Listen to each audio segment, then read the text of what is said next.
Atención. Ya. Ya, recording in progress. Partimos entonces con nuestra primera reunión y es una reunión introductoria, aunque ya ustedes tienen el libro y probablemente hicieron la lección 1, me parecía importante que ustedes pudieran avanzar en el material sin que tuviéramos ya una instrucción clara de que íbamos a estar revisando hoy la lección 1. Si la hicieron bien, si no la hicieron, ya saben que esta apenas es una reunión introductoria.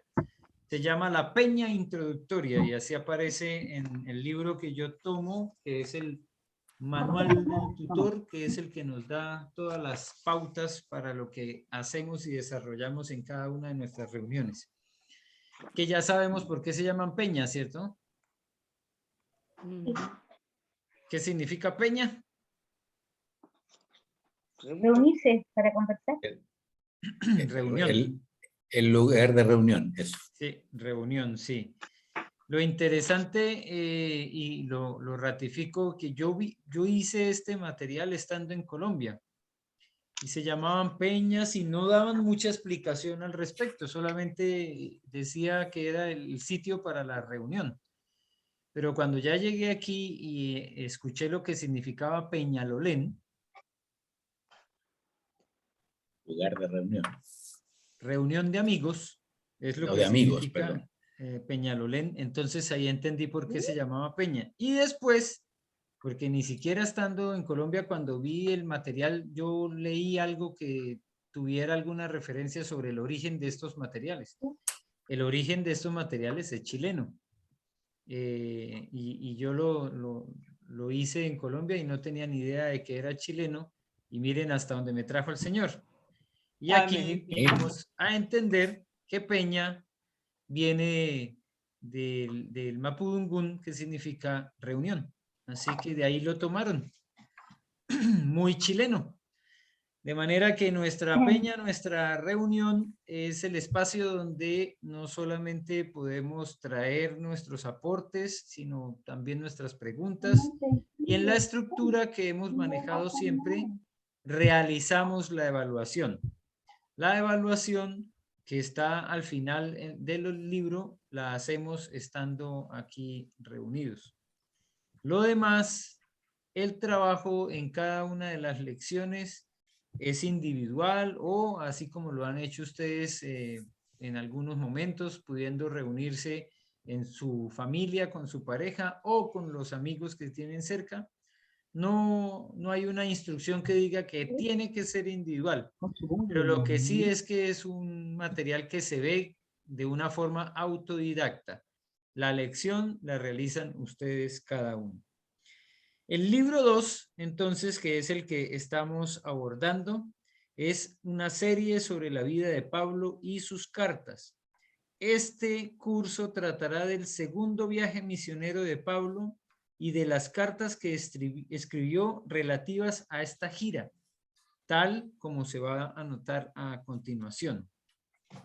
Recuerden que el primer libro era el nacimiento de Pablo, su infancia, su juventud y su primer viaje misionero con la carta a los Gálatas.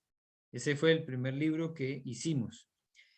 El libro 2, que es este que estamos nosotros tomando en este momento, habla del segundo viaje misionero y las cartas relacionadas a este, especialmente primera y segunda a Tesalonicenses.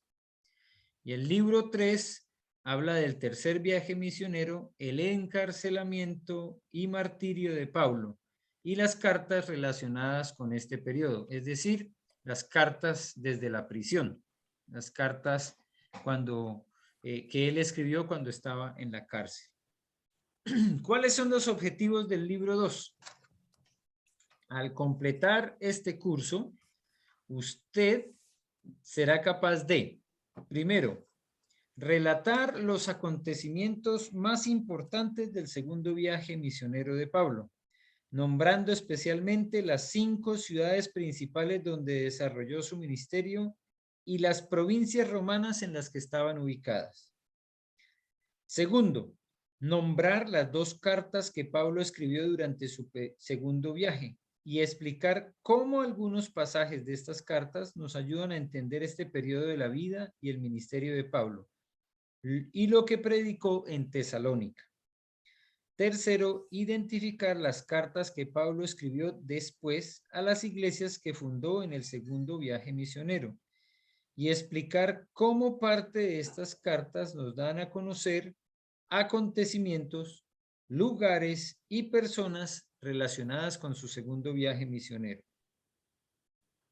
Cuarto, conocer a los compañeros de Pablo en su segundo viaje misionero y describir sus movimientos y su ministerio durante el viaje.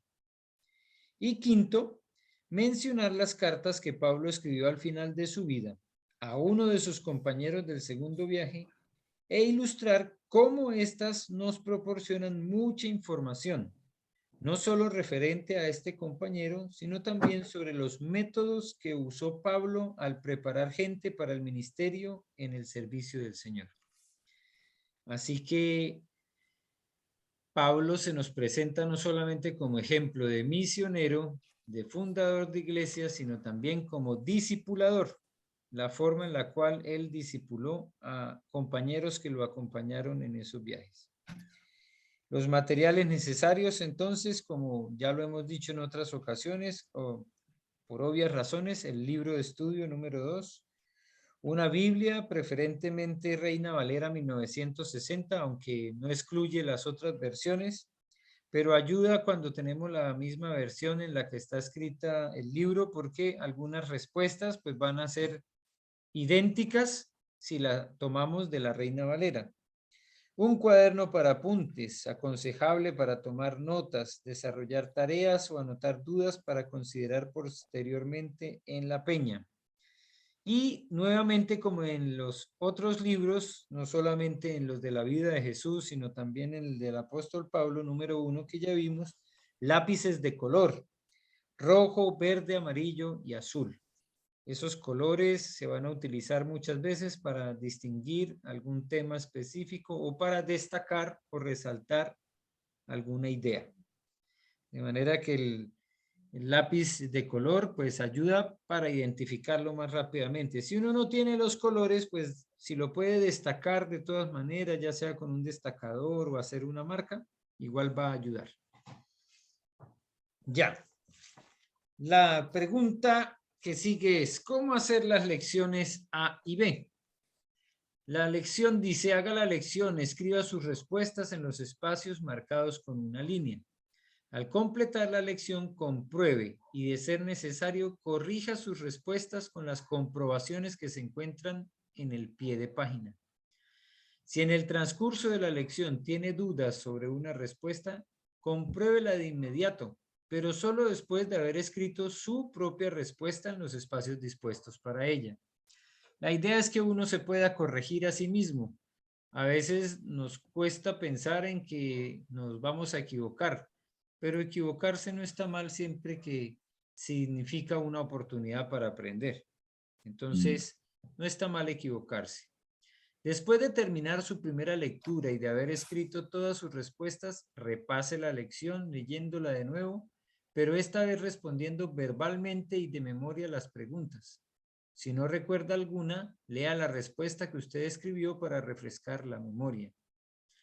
Quinto, repita este procedimiento hasta dominar la lección y poder responder sin tener que recurrir a sus apuntes.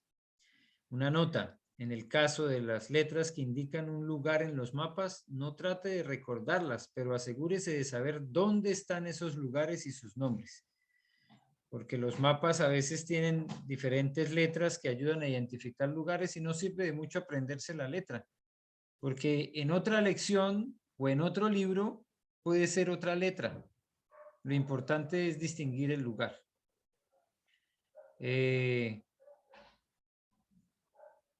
No sé dónde están ustedes, pero ya empecé a escuchar la pólvora. Y para los que no saben, el Colo-Colo está cumpliendo 97 años de fundación, así que hoy se va a escuchar alta pólvora. Ay, pobrecita mi perro, está desesperada. Sí, aquí también por ahí ya escuché a Mitsuki moviendo sus pezuñitas. No creo que sea poca la pólvora que van a disponer hoy para celebrar el 59 años. 97 de fundado. Pero no te asustes que no es el equipo más antiguo. hay otros de más años. Increíble, ¿no? Lo que pasa es que algunos de esos equipos de fútbol, aquí haciendo un paréntesis, no fueron al inicio equipos de fútbol, eran clubes deportivos a veces al inicio, después se convirtieron en equipos de fútbol, pero a veces les cuentan como que tienen tantísimos años, pero al principio nunca jugaron fútbol, jugaban otros deportes y después sí ya empezaron a A jugar enfocarse el en fútbol. Por eso hay equipos de más de 100 años. Ya, solo después de estar seguro de haber dominado la lección, haga la prueba correspondiente, ¿ya? Entonces, lo que revisamos nosotros al final en nuestra reunión es la prueba, pero finalmente lo importante es el trabajo que se hace en casa. Ahora nos explican cómo hacer las lecciones C, estudios bíblicos. También este libro trae lecciones C que al principio el año pasado cuando hicimos el primer libro no lo alcanzamos a comprender y las estábamos haciendo en la casa. Pero dice, con las lecciones C, estudios bíblicos se procede exactamente de la misma manera, solo que las respuestas pueden ser bastante más largas e igualmente deben ser redactadas en los espacios correspondientes. No existe comprobación para los estudios bíblicos en su libro de estudio. O sea, en la parte inferior, en el pie de la página, no va a haber una comprobación. Las comprobaciones se irán proporcionando durante la revisión del estudio bíblico en la peña. Antes de iniciar las lecciones de la semana siguiente, los estudiantes deben hacer la prueba del estudio bíblico que se desarrolló en la peña.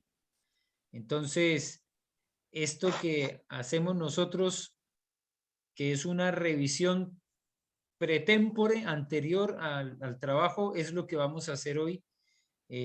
Al final de nuestra reunión vamos a ir a revisar la parte 1C, pero como una forma de dar introducción también a lo que ustedes ya hicieron o van a hacer esta semana, las lecciones de la número 1.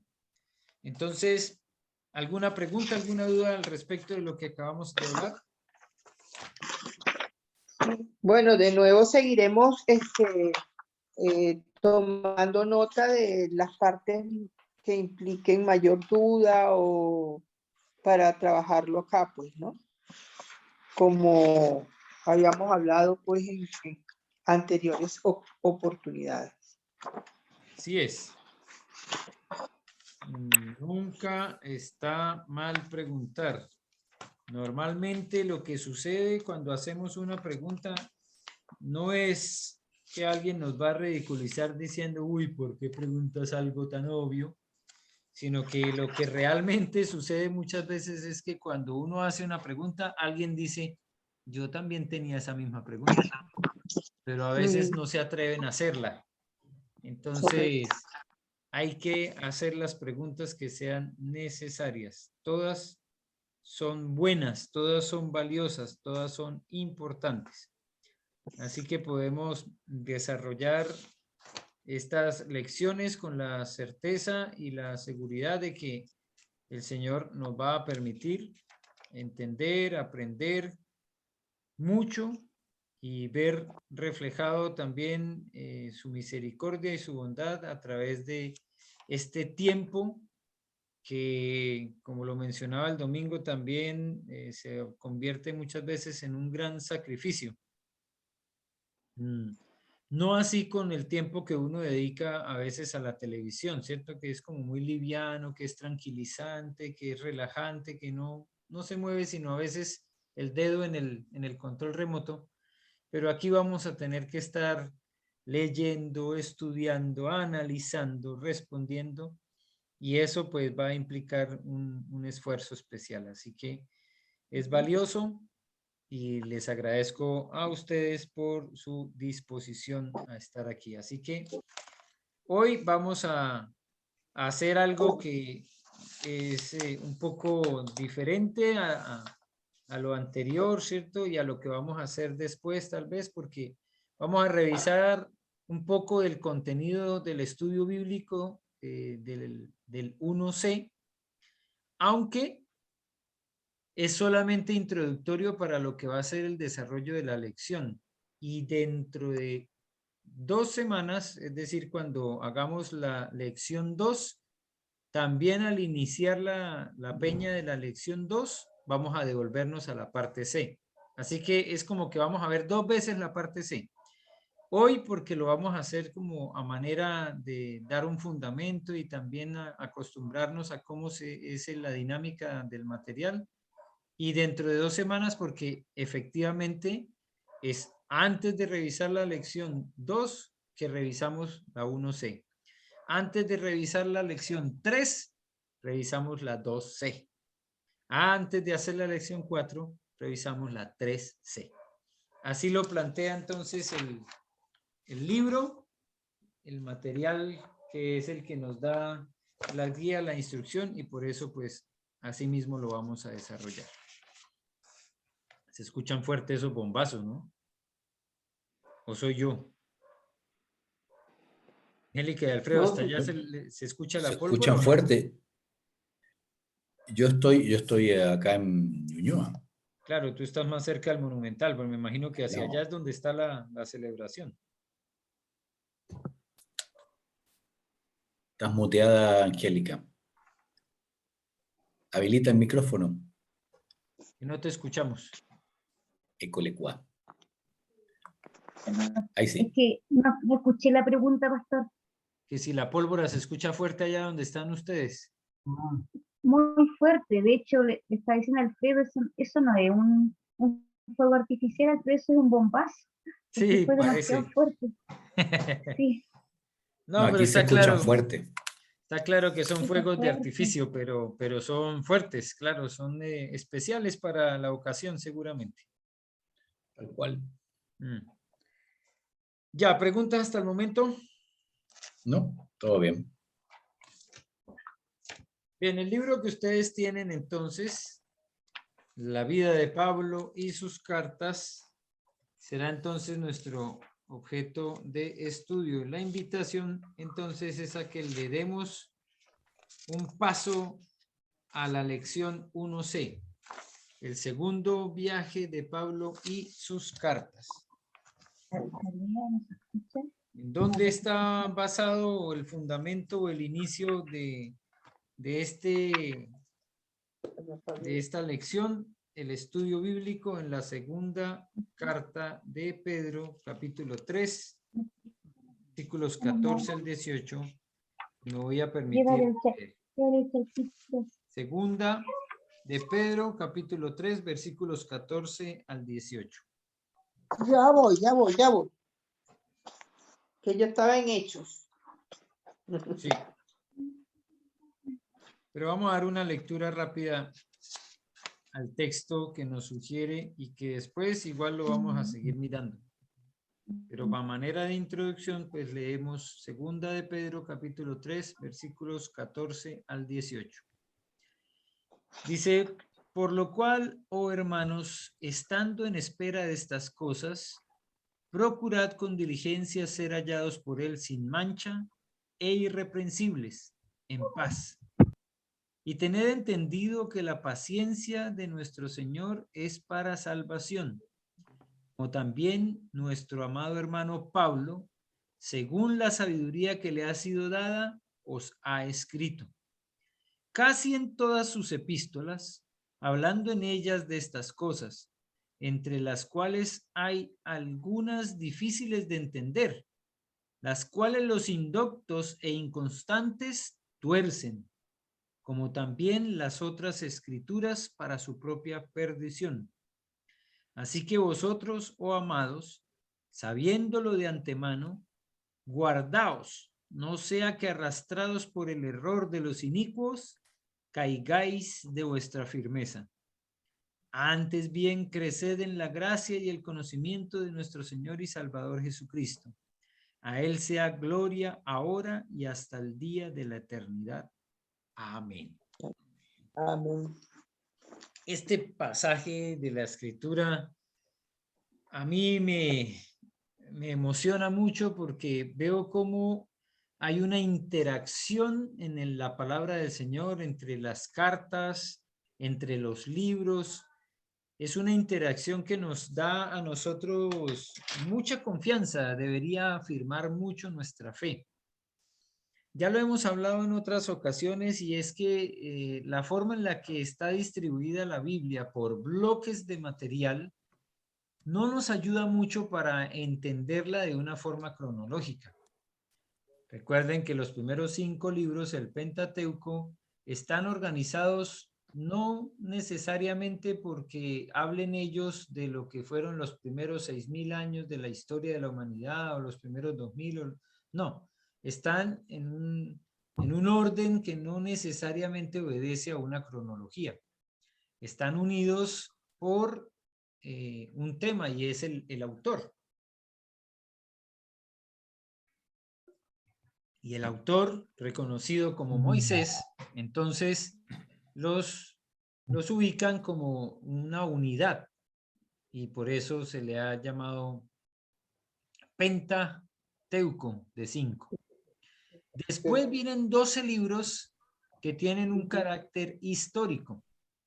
Y como historia, otra vez, no necesariamente hay un orden establecido para que cuenten esa historia.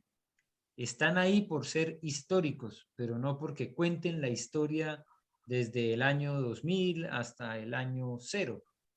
Recuerden que el Antiguo Testamento va hacia atrás, pensando en que el año 0 es el nacimiento de Jesús. Entonces, algo que nos cuesta mucho porque después del año 2022 va a seguir el 2023, ¿cierto? Pero en el Antiguo Testamento, después del año 2022, seguía el 2021. 21. Y ahí a uno siempre le cuesta un poco entender cómo es que va esa hacia atrás. Pero esos 12 libros que son históricos, pues no nos ayudan mucho a entender la cronología de los tiempos. Y mucho menos los 5 que siguen después, que son los poéticos. Incluyendo dentro de esos 5 a Job. Lo cual también causa bastante extrañeza, porque pues a uno le gustaría pensar que todo lo que se dice con respecto a la historia de este gran hombre, el hombre que se le ha reconocido como el más paciente de todos, no sé, ustedes no han escuchado por ahí la frase, tiene la paciencia del santo Job. No. No, no le escuché. ¿No? Pero... ¿No la han utilizado? Digamos Esa hasta se paciencia utiliza. de santo nomás. Sí, la paciencia del santo Job. Se dice que Mira. claro, por todo lo que tuvo que soportar, ¿cierto? Claro. Y uno quisiera estar seguro de que la historia de Job no es solamente una ficción. Sin embargo, pues no hay, dentro del libro no hay algunos eventos que uno pueda tomarlos como para anclar esa historia dentro de la historia universal. No se hace mención a algún nombre específico. Por ejemplo, en el libro de Éxodo, cuando se habla de los faraones, hay un nombre que identifica a uno de esos faraones y lo bueno es que los egipcios preservaron gran cantidad de la historia de su pueblo, algunos en las mismas paredes de las pirámides y en otras construcciones milenarias que todavía están en pie. Y por eso cuando se hace un estudio de en qué momento fue que estuvieron los egipcios interactuando con los israelitas, se llega a la conclusión que probablemente fue en los tiempos del faraón Ramsés II. Y eso es porque hay algunas descripciones en el mismo libro de Éxodo que lo hacen a uno identificar cuál era el faraón que había en ese momento. Pero en Job no hay. Entonces, para Job es difícil ponerlo en algún lugar de cronología y está ahí dentro de los libros poéticos.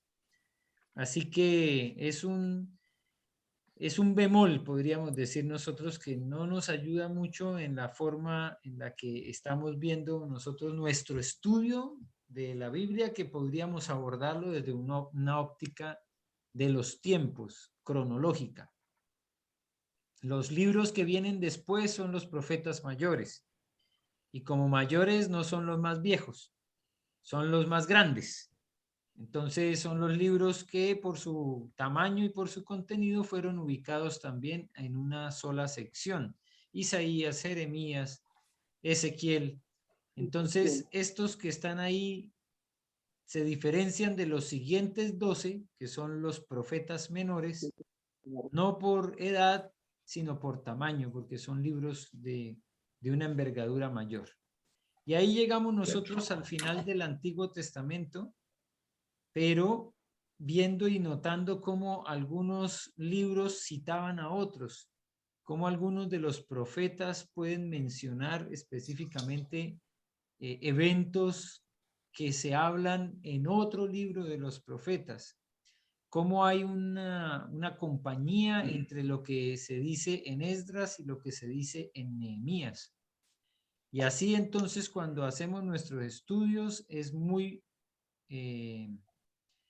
de mucho aporte el que podamos notar cómo se relacionan e interactúan un libro con otro. Para el Nuevo Testamento, el valor que tienen, por ejemplo, los evangelios y los evangelios sinópticos, Mateo, Marcos y Lucas, es notar que 3 personajes diferentes hablen de las mismas historias, con ciertas variaciones, con ciertas diferencias, pero finalmente cuentan la misma historia. Juan tiene algo de parecido a lo que encontramos en los otros 3 evangelios, pero también claramente lo expresa de una manera diferente. Pero al finalizar el libro de Pedro, la segunda carta de Pedro, encontramos esta descripción de lo que reconoce Pedro era el ministerio del apóstol Pablo.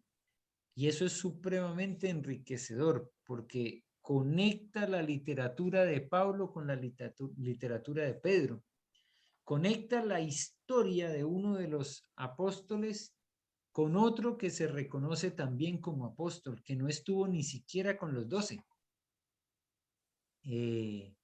Eso para nosotros habla mucho de la apertura que tuvieron ellos como grupo de discípulos de Jesús para poder aceptar que habían otras personas que tenían también un contacto con el Señor Jesucristo, de pronto diferente al que ellos tuvieron, claro, porque ellos pudieron andar con Él, caminar con Él, navegar con Él, dormir con Él, comer con Él y comer de Él, ¿cierto? Pero Pablo no había estado con ellos, entonces que Pedro lo reconozca, que pueda decir, por ejemplo, reconociendo el trabajo que él hizo, dice, casi en todas sus epístolas, hablando en ellas de estas cosas. Reconocerle a Pablo no solamente que escribió una, sino varias epístolas. Y una palabra que me parece muy, muy valiosa es cuando dice como también nuestro amado hermano Pablo. El cariño que de todas maneras se ve que se le tiene a Pablo. Entonces, conectar a Pedro con Pablo, más allá de la historia en la cual fue el mismo Pablo el que tuvo que llamarle la atención a Pedro, como lo encontramos allá en Gálatas, y ahora un Pedro que pasa por encima lo que pudo haber sido una oportunidad de guardar hasta el rencor y lo puede llamar nuestro amado hermano Pablo, es supremamente enriquecedor.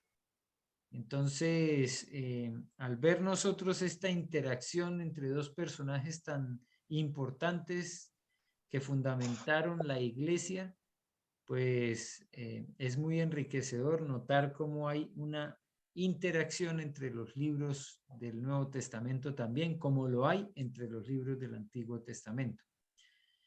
Y claro, cuando nosotros leemos algunos pequeños pies de página que tiene especialmente la Reina Valera, tenemos que notar que esto se remite muchas veces al contenido de los capítulos y específicamente algunos versículos que tienen una pequeña letra.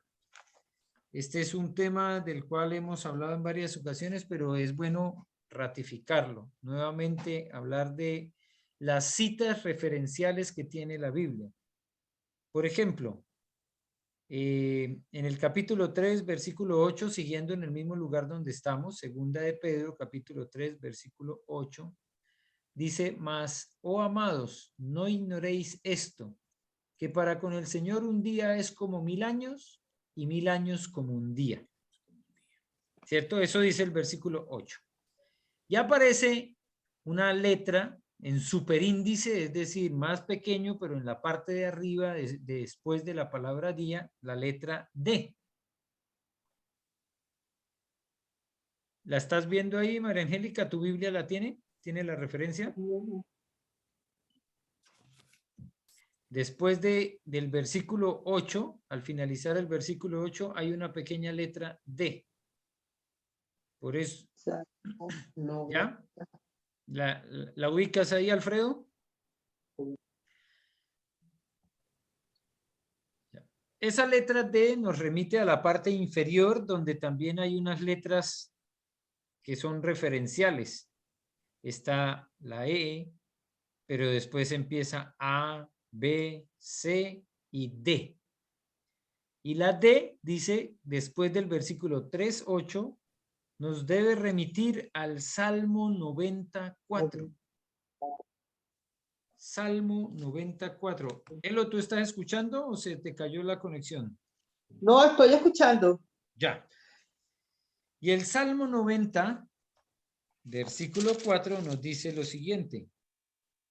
Porque 1000 años delante de tus ojos son como el día de ayer que pasó y como una de las vigilias de la noche. Entonces, cuando Pedro habla y menciona que para el Señor un día es como 1000 años y 1000 años como un día, la misma Biblia nos remite al Salmo 90, versículo 4, donde se dice exactamente lo mismo, aunque de otra forma, ¿cierto? Se dice, en otro lenguaje se dice, porque 1000 años delante de tus ojos son como el día de ayer que pasó. Esas son las referencias textuales que conectan el Antiguo con el Nuevo Testamento, que conectan a los escritores, por ejemplo, del Nuevo Testamento con las escrituras del Antiguo Testamento, y que nos dan a nosotros firmeza para entender que la Biblia es una unidad, aunque esté dividida, como lo encontramos en el Antiguo Testamento, en libros históricos, poéticos, proféticos y además el Pentateuco, sigue siendo una unidad. Y en esa unidad el mensaje que encontramos aquí del apóstol Pablo relacionado con Pedro, y Pedro reconociendo las cartas de Pablo, y Pedro hablando de las temáticas de las cartas del apóstol Pablo, reconociendo que no eran tan fáciles de entender algunas de ellas, ¿cierto? Correcto. Que lo cual nos debería dar mucho ánimo a nosotros, porque si Pedro, que estuvo con el Señor Jesucristo durante 3 años, lee las cartas de Pablo y le cuesta un poco entenderlo, imagínate, además tenía el contexto del idioma, tenía el contexto histórico y tenía el contexto cultural, siendo los dos judíos. Nosotros cuando leemos estos textos tenemos por lo menos 2000 años casi de diferencia. Tenemos una diferencia cultural abismal y nos hace falta mucho contexto para poder entender. Así que dice, hablando en ellas, en estas cosas, versículo 16, entre las cuales hay algunas difíciles de entender. ¿Ven? Pedro reconociendo que lo que había escrito Pablo era difícil de entender. Así que a veces uno dice, pero ¿y qué me espera a mí, verdad? ¿Qué ánimo tengo que sacar si el mismo Pedro tenía o consideraba que lo que había escrito Pablo era difícil de entender? Bueno, nosotros, como decía el domingo también, debemos reconocer que no basta solo con leer y que para poder entender necesitamos estudiar las escrituras. Y para eso es este espacio que nos estamos dando los martes, el Instituto Bíblico, para entender, para estudiar las Escrituras. Porque, dice, los indoctos e inconstantes aprovechan que no es fácil de entender para torcer las Escrituras. Indocto, ¿qué significa indocto? Que no tienen enseñanza, que no han sido instruidos. Ignorantes. Ignorantes, en otra forma. Es un buen sinónimo. Sí, Ahora, pero que no han el ser sido ignorante, adoctrinados. Indoctos viene de doctrina, que no han recibido la doctrina y mucho menos la sana doctrina. Entonces, claro, hay personas que sin tener instrucción son capaces de emitir una idea, un concepto y bueno, nosotros sabemos que algunos lo hacen con muy buenas intenciones y otros claramente han llegado a comprender las escrituras con una sencillez sin necesidad de sacar un grado profesional, ni mucho menos una maestría, y claro que mucho menos un doctorado. Pero hay personas que en su sencillez y en su humildad han sido instruidos por el Espíritu Santo y comprenden el mensaje, lo entienden a cabalidad y lo llevan a la ¿verdad? práctica, lo ponen por obra. Y para mí eso es maravilloso, ¿no? El poder encontrar a una persona que sin necesidad de tener grandes títulos ni haber pasado años en una universidad o en un seminario, puede leer un texto bíblico y con toda esa sencillez entenderlo y ponerlo en práctica. Sin embargo, también son muchísimos los que han sido bastante ligeros en acercarse a la escritura y decir, es que a mí me parece que esto significa tal cosa. Esto debe ser, significa esto. Y claro, se han cometido grandes y graves errores, ¿cierto? Y algunos son doctrinales y otros son rituales, fallas o errores rituales. Los más peligrosos, claro, son los doctrinales. Cuando una persona toma como doctrina algo que puede ser hasta un evento, digamos, esporádico o de incidencia única. En una ocasión, entonces, Pablo y Bernabé tuvieron un desacuerdo. El caso está muy bien documentado. Había un joven llamado Juan Marcos que los había acompañado al inicio de su viaje misionero, Pues, pero le entró miedo, le entró preocupación, se distrajo o como muy joven que era, no tuvo la constancia suficiente y los abandonó. Entonces, eso a Pablo no le cayó en nada en gracia. Y la siguiente vez que tuvieron la oportunidad de volver a salir con Bernabé a viajar otra vez, Bernabé dijo, pues llevemos a Juan Marcos. Y Pablo dijo, no, la vez pasada nos dejó botados, así que yo no quiero llevar a Juan Marcos. Y el texto dice que fue tal la desavenencia, ¿cierto? Que no se pudieron poner de acuerdo, que más bien decidieron partir cobijas, como decimos, y tomar cada uno por un lado. ¿Tomamos eso como una doctrina que así es como se tienen que solucionar nuestros conflictos?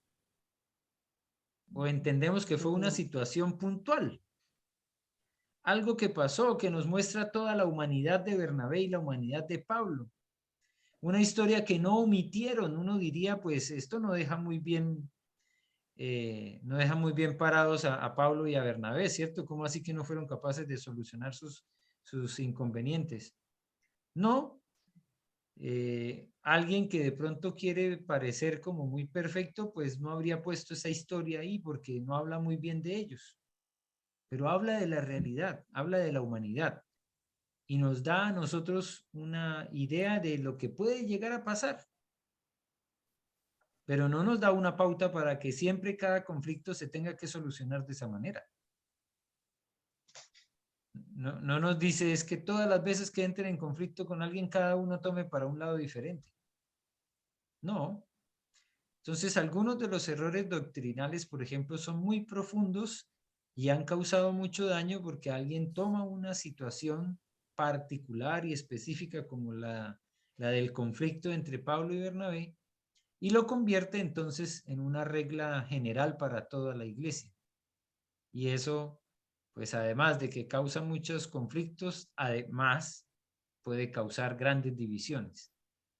Entonces, algunas personas tienen poco fundamento, poco estudio de la palabra, poca comprensión y le aplican entonces ese poco conocimiento a aspectos que son bastante fundamentales de la escritura y de ahí provienen grandes y garrafales errores, hasta herejías. Y como dice también en el Antiguo Testamento, se ha llegado a la apostasía y es lo que significa renegar de la fe por una interpretación inadecuada. Entonces lo que dice Pedro es que los indoctos han utilizado algunos de esos textos que son difíciles de entender para torcerlos.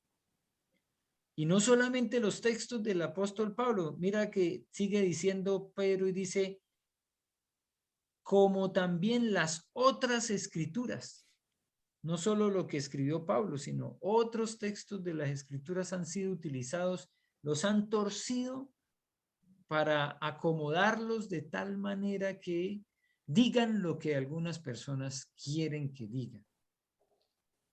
Y dice el versículo 17, así que vosotros, oh amados, sabiéndolo de antemano, ¿sabiendo qué? Que hay muchos que han torcido el mensaje de la palabra, que hay muchos que han cambiado el sentido que tenían algunos textos.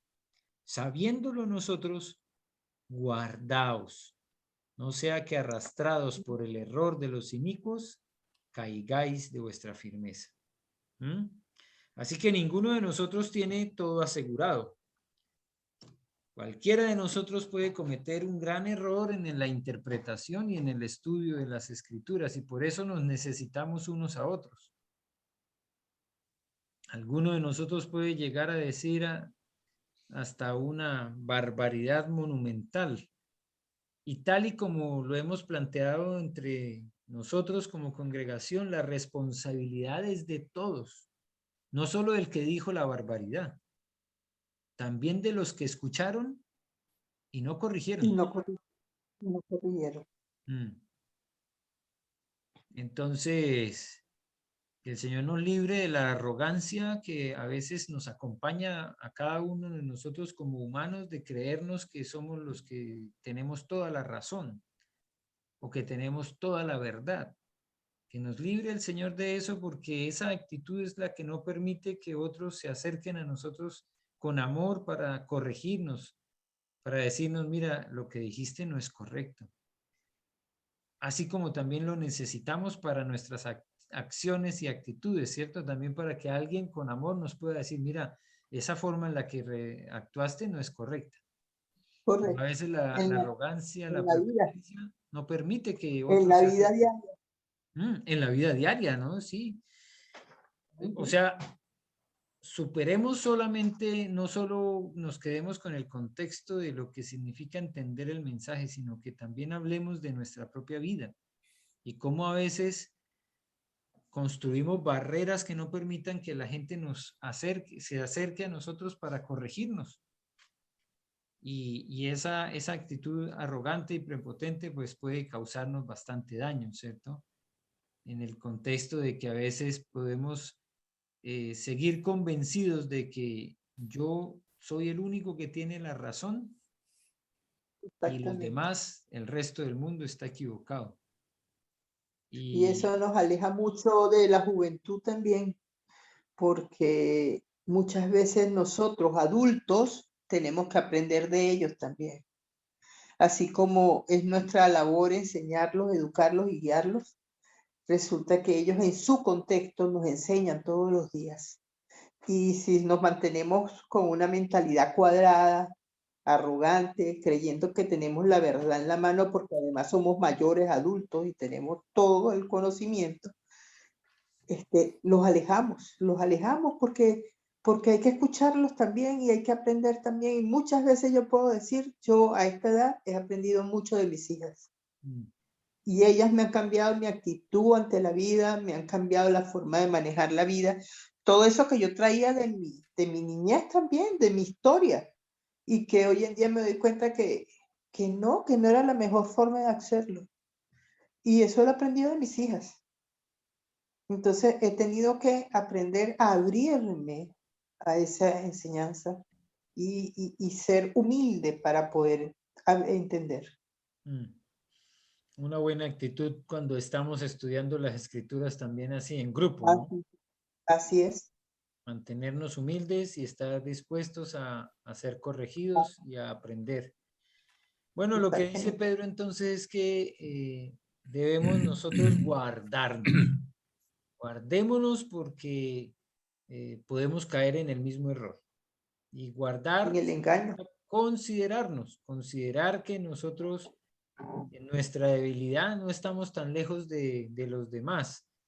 Yo espero que se haya entendido la razón por la cual en dos semanas diferentes publiqué en el espacio de la predicación y en lo que son las diapositivas de PowerPoint la imagen de un pastor reconocido, no con el ánimo ni de ridiculizarlo ni nada de eso, sino reconociéndole a él la valentía y la entereza que tomó para salir a las redes también a reconocer su error. Y otra vez, ahora tenemos una palabra que a veces se utiliza bien y otras veces no tanto, que es revictimizar, ¿cierto? Cuando a veces queremos que una persona que ha pasado por un momento difícil, pues lo sigamos exponiendo una y otra vez. Pero en ese contexto yo espero que se haya entendido bien el propósito de mostrar la imagen del pastor Alducín, no para ridiculizarlo ni para burlarme de él, sino para reconocerle que hasta una persona que tiene mucho conocimiento se puede equivocar, pero que el valor grande que tiene ese conocimiento es que uno pueda tener también la humildad para reconocer cuando se equivocó. Y eso lo hizo él, entonces me parece muy valioso. Y por eso lo mostré en 2 semanas seguidas, pero ya no más, o sea, fueron esas 2 semanas, una en el resumen y otra dentro del contenido para recordarnos a todos nosotros la importancia de aplicar todo el contexto de lo que nos dice la Escritura.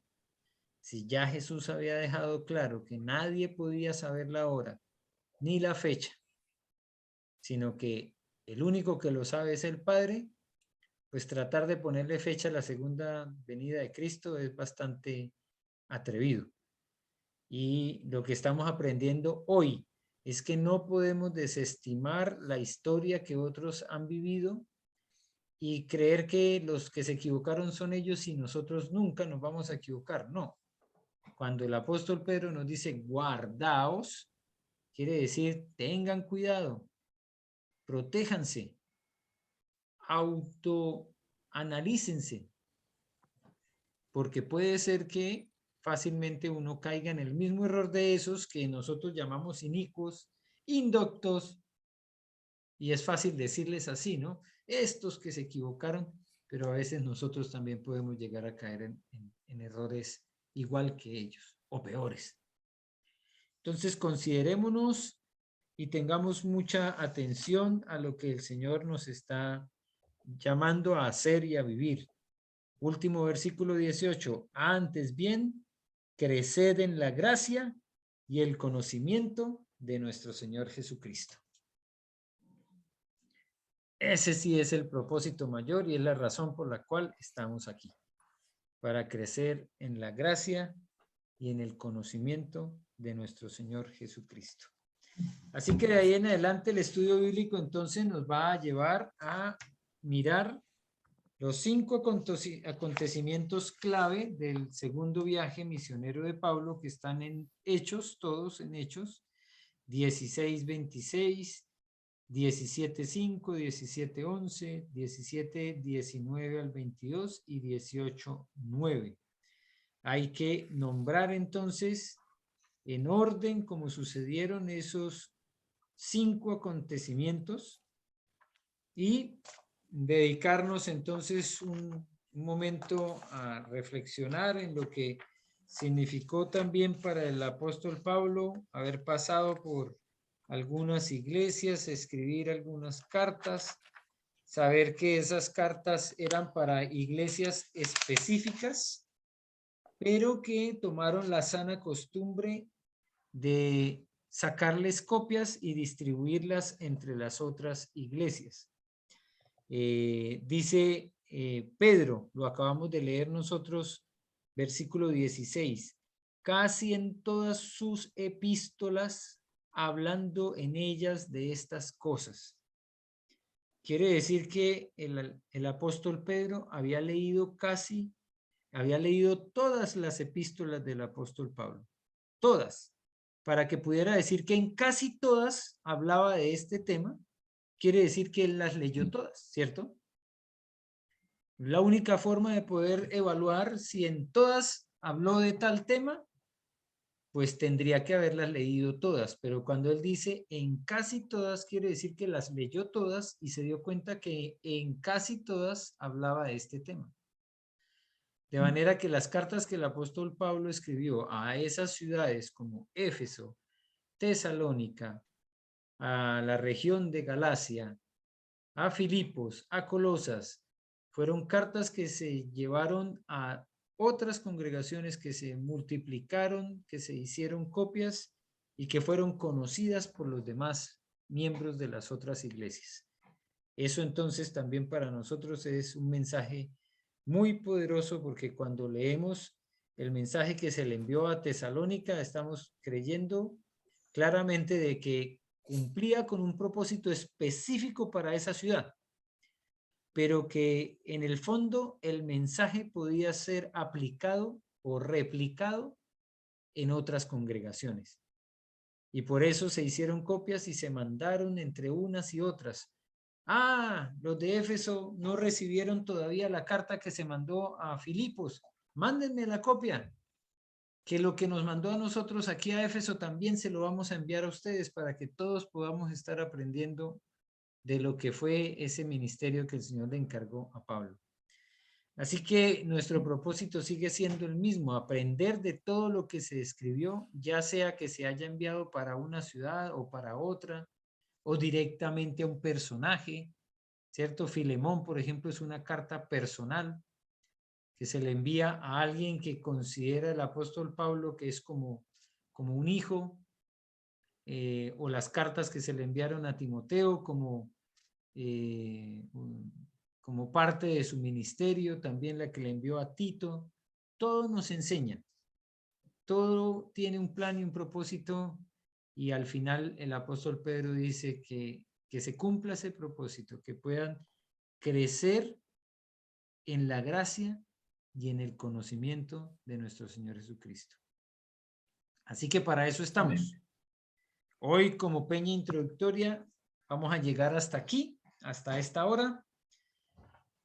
Sin lugar a dudas de la agilidad que tengamos y de la puntualidad que también podamos desarrollar al empezar lo más temprano posible. Siempre vamos a dar un compás de espera de algunos minutos a las 8, pero no va a pasar de las 8:15. Ya no vamos a, como hoy que empezamos a las 8:30, no vamos a poder seguir corriendo el tiempo hasta las 8:30, porque eso nos va a aplazar mucho el cumplimiento de los objetivos. Así que les animo para la próxima semana a llegar puntuales a las 8 para que podamos partir también a tiempo, y de tal manera que más o menos a esta hora estemos terminando nuestras lecciones cada martes. Si hay una que de pronto se nos complica o tiene mucho contenido o aparecen mensajes que necesitamos clarificar, pues tampoco vamos a cortar, vamos a avanzar un poco más, pero el propósito también es que estemos acotados entre las 8 y máximo las 10 de la noche. ¿Ya? Vale. porque Vale. queremos respetar el tiempo de todos, así. Así que muchas gracias por su atención. Voy a terminar aquí mismo la grabación. Me interesaba que este mensaje también quedara grabado para los que no la van a poder, o sea, para los que lo van a poder ver después, y que nos podamos ver la próxima semana todos unidos en un mismo sentir a las 8 de la noche.